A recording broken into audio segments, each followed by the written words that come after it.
बच्चों अभी इस क्वेश्चन में हमें कहा गया है find number of ways of distributing 5 identical balls into 3 boxes so that no box is empty and each box is large enough to accommodate all the balls. Question clear हुआ या नहीं हुआ बच्चों? क्लियर? गुड. अब इसे करेंगे कैसे? Guys देखो, late x1, x2 and x3 be the number of balls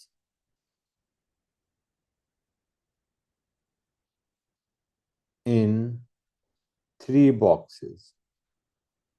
पहले बॉक्स में let there be x1 ball, दूसरे में x2 एंड तीसरे में x3.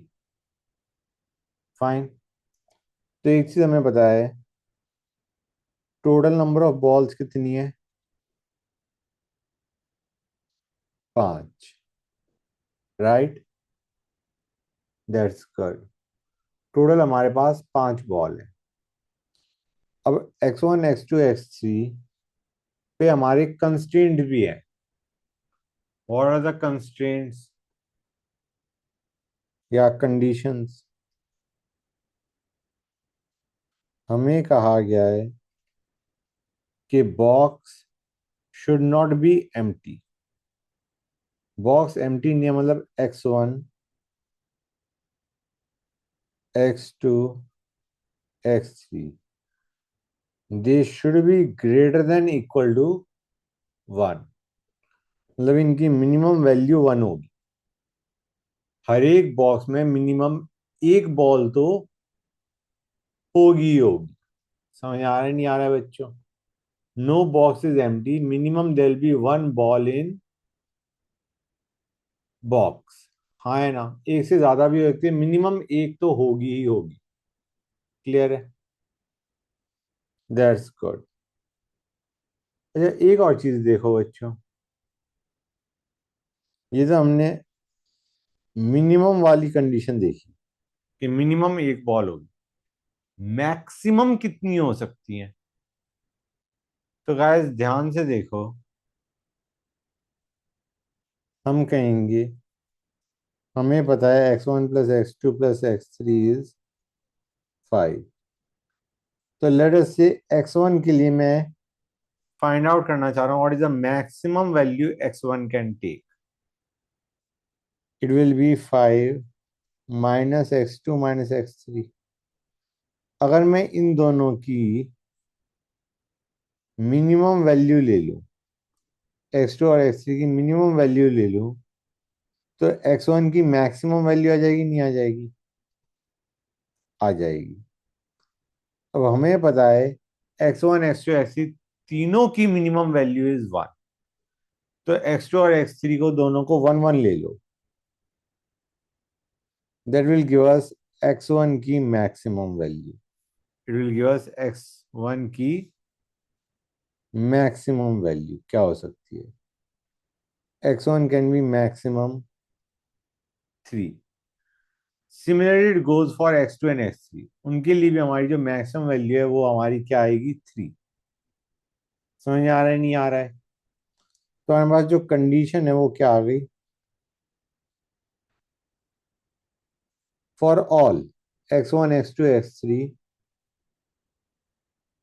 the value will be lying between 1 to 3 guys. 1 से 3 के बीच में x की वैल्यू लाई करेगी. समझ गए? मिनिमम वैल्यू 1 हमें कैसे पता चला? क्वेश्चन में दे रखा था कि नो बॉक्स इज एम्प्टी. और मैक्सिमम वैल्यू हमने निकाली है. हमने कहा x1 की मैक्सिमम वैल्यू तब आएगी जब x2 और x3 मिनिमम है. x2 और x3 मिनिमम मतलब दोनों की वैल्यू मैंने 1 उठा ली, तो x1 की मैक्सिमम वैल्यू आ गई 3. सिमिलरली x2 के लिए 3, x3 के लिए मैक्सिमम वैल्यू इज 3। अब देखो गाइस, ये जो हमारी कंडीशन थी,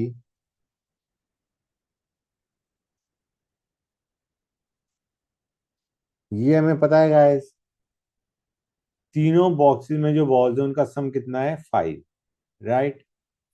नाउ इस इक्वेशन के number of integral solutions, the integral solutions of this equation, subject to conditions, subject to conditions, conditions तो हमारी हमें चेक करनी है, subject to conditions given is the answer। इस इक्वेशन के जितने सॉल्यूशन निकल के आएंगे, इस इक्वेशन के जितने सॉल्यूशन निकल के आएंगे, इंटीग्रल सॉल्यूशंस, उतने ही हमारे पास वेज हैं of distributing 5 balls in 3 boxes। इस इक्वेशन के जितने सॉल्यूशन निकलेंगे, x1 x2 x3 के जितने सॉल्यूशन निकलेंगे, उतनी ही हमारे पास वेज होंगी of distributing 5 balls in 3 boxes। बच्चों क्लियर हुआ या नहीं हुआ? ऐसे मान के चलो 3 बॉक्सेस B1 B2 B3 हैं। पहले वाले में बॉक्स में x1 बॉल है, दूसरे वाले में x2 है, तीसरे वाले में x3 है। तो हमारे पास इनके x1 x2 x3 के जितने सॉल्यूशन निकल के आ रहे हैं, इस इक्वेशन के जितने सॉल्यूशन निकल के आ रहे हैं, उतनी हमारे पास वेज होंगी ऑफ डिस्ट्री उतनी वेज होंगी हमारे पास of distributing 5 balls in 3 boxes। Okay, good. अब कितने इंटीग्रल सॉल्यूशंस होंगे? It will be coefficient of x raised to power 5 in expansion of, यहाँ पे हमारी जो कंडीशन थी 1 से लेके 3, उसको हम यूज करेंगे। It will B x raised to power 1 plus x raised to power 2 plus x raised to power 3 raised to power 3। बच्चों ये चीज समझ में आई या नहीं आई, ये मैंने कैसे लिखा है? Okay, coefficient of x raised to power 5 in the expansion of x raised to power 1 plus x square plus x cube raised to power 3। Clear to everybody? इस तरीके से निकालते हैं। ये तरीका तुम्हें अगर आता है तो इट्स गुड। ओके, अभी तो ये एक्सप्रेशन तो समझ गया ना जो मैंने लिखा है। अब देखो, अब इसे सॉल्व कैसे करेंगे।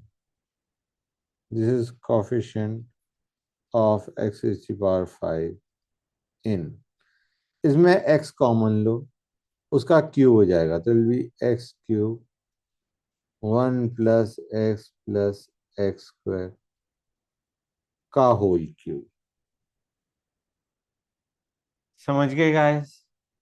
That's good. And x is to the power 5 in x cube, this can be written as coefficient of x is to the power 2 in 1 + x square का होल क्यूब। और 1 + x स्क्वायर को मैं क्या लिख सकता हूँ?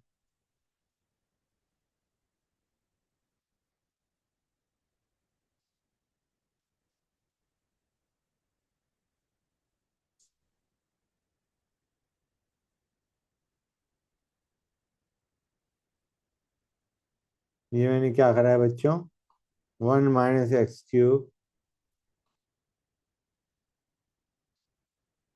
हाँ, होल्ड ऑन अ सेक बच्चों. हाँ, तो बच्चों मैं क्या कह रहा था, ये बन जाएगा 1 minus x cube by 1 minus x का whole cube, right. This is coefficient of x square in 1 minus x cube.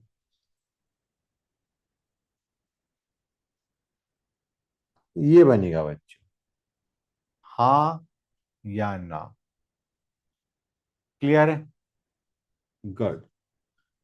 अब गाइस, इसकी जब एक्सपेंशन करोगे तो हमारे पास 1 को छोड़ के जितनी भी और टर्म्स हैं वो क्यूब, एक्स क्यूब या उसका हायर पावर्स में जाएगा. तो आइडिया इज हमें चाहिए कोफिशिएंट ऑफ एक्स स्क्वायर. इसमें 1 को छोड़ के बाकी जितनी भी हमारे टर्म्स आएंगी उसमें एक्स की पावर 3 या हायर आएगा. तो आइडिया इज, इसको मैं ये भी लिख सकता हूं. I can write this down as coefficient of x square in 1 minus x is power -3. Clear है? तो यहां से मैंने सिर्फ 1 उठा लिया. क्लियर और नॉट? समझ गए? अब इसका तो तुम्हें फॉर्मूला पे याद होगा. ये क्या आएगा बच्चों? It will be 3 plus 2 minus 1 C2. Clear है? That's your answer. याद है नहीं याद है बच्चों ये वाला formula? n plus are minus 1 C N, या n plus are minus 1 C R minus 1. ये तुम्हें याद होना चाहिए बच्चों. ओके. क्या होता था हमारा फॉर्मूला? मैं लिख देता हूँ. n plus are minus 1 C n. Okay. n over here is 2, r over here is 3 बच्चों. समझ गए गाइस? That's good. तो ये हमारा कितना आ जाएगा? इट विल बी, ये हमारा आ गया 4C2 विच इज 6. इसको हम डायरेक्टली भी कर सकते. इस क्वेश्चन को तो डायरेक्टली भी किया जा सकता था, क्योंकि एक और फॉर्मूला तुम्हें मैंने बताया था, मेथड 2. और ये वाला फॉर्मूला इज मोर जनरल, मतलब ये हर एक जगह लग जाएगा. वो फॉर्मूला स्पेसिफिक था that number of ways to divide n identical objects.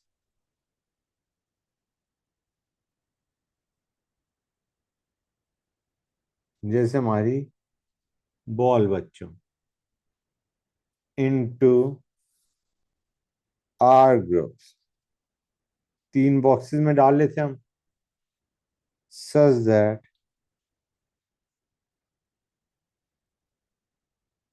no group remains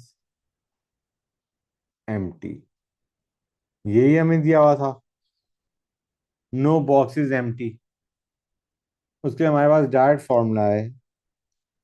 it is equal to n-1 CR-1.